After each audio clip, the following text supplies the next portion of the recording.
Welcome to Part 5 of this Zelda timeline attempt. Continuing our look at the Game Boy titles in the series, we now come upon The Legend of Zelda Phantom Hourglass. Much like Majora's Mask, Phantom Hourglass is a very easy game to place in the timeline. The game starts with a quick recap of the Wind Waker storyline, and picks up with Link and Tetra traveling the high seas when they come upon the ghost ship from Wind Waker. Tetra jumps aboard the ghost ship only to disappear, Link ends up adrift on the ocean, and the start of another grand adventure for our hero begins. The story of Phantom Hourglass revolves around a character known as the Ocean King, who in his true form embodies a great whale. An evil entity known as Bellum is sucking up the life force of the people throughout the world, and has sealed away the majority of the power of the Ocean King to further this goal. Link must once again travel the world to create and gather items, such as the Phantom Hourglass from which the game draws its name, and defeat this new big bad. In another parallel to Majora's Mask, it is eventually revealed by the Ocean King that both Link and Tetra have been transported to another world by the ghost ship, which can serve as a sort of portal between the two. Having defeated Bellum at the end of the game, Link and Tetra are sent back to their own world, where Tetra's pirate crew claim they have only been sleeping for 10 minutes and that it was all a dream. Link still has the hourglass, however, and a helpful friend from the game can be seen drifting off over the horizon. Ultimately, this game, like Majora's Mask, is an obvious sequel to an existing title, in this case Wind Waker, and will be placed after that game, coated black in the same manner as Majora's Mask, as it takes place in another world. Possibly even Termina, although that's just pure speculation and can't be confirmed in the game. Moving away from the Game Boy, we'll now look at the last home console Zelda game to have been produced, Twilight Princess. In many ways, this was the game Zelda fans had been waiting for years. When announced at E3, the cheering lasted for minutes, and it's not hard to understand why. While Wind Waker was a fantastic game, many fans wanted a game that carried forward the more realistic art design from Ocarina of Time. Twilight Princess certainly delivered on this. The game starts with Link shown to be a rancher, and in one of the slowest starts to any Zelda game, Link proceeds to help people around the town with a variety of random tasks. All this ends abruptly when the bad guys burst on the scene from nowhere, kidnap some children, a darkness falls, and Link turns into a wolf. Shortly after this transformation, Link wakes up in a cell and is rescued by a girl named Minda, and meets Zelda, who gives him his marching orders.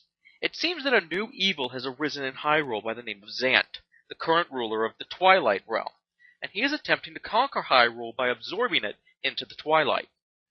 As is common in Zelda games for those who enter another's realm, this causes Link to transform, in this case into a wolf. Zelda tasks Link and Minda to drive back the Twilight, defeat Zant, and save the world. So where to place it in the timeline?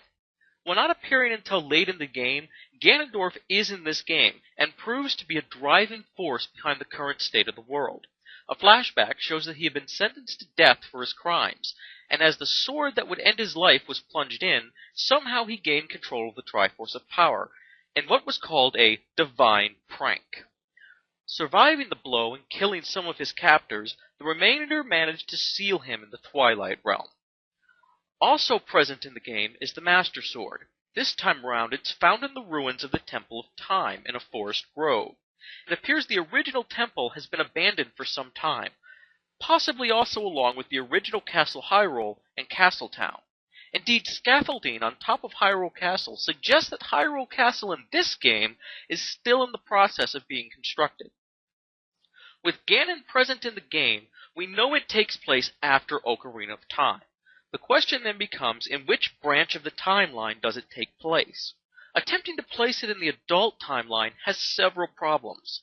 First, Ganondorf is shown in the flashback as not initially having the Triforce of Power until his execution, but in the adult timeline he gained the Triforce of Power during Link's 7-year hiatus in Ocarina of Time. This would mean the flashback would have to have taken place after Wind Waker, and that Ganon had somehow lost the Triforce of Power. This opens up another problem, how the Temple of Time, ruined as it is now above water, and how the Master Sword ended up in its pedestal again after having been impaled in Ganon's forehead.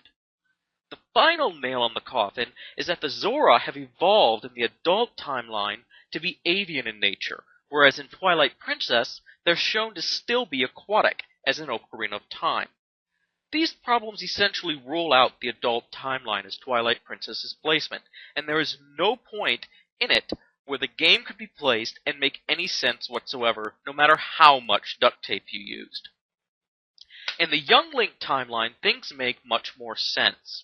At the end of Ocarina of Time in this timeline, Ganon has not gained the Triforce of Power, meaning the flashback could have happened without us needing to explain how he lost it.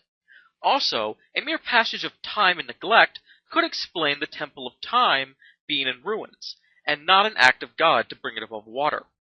Finally, as there was no flood, the Zora would have lived as they always did, and would have had no need to evolve, so they stayed in their aquatic form. All this places Twilight Princess a long time after Ocarina of Time and Majora's Mask in the Young Link timeline. As there's no other real possible placement for this game, it will be coded black on the scale. At the end of the game, there are a few important things to note.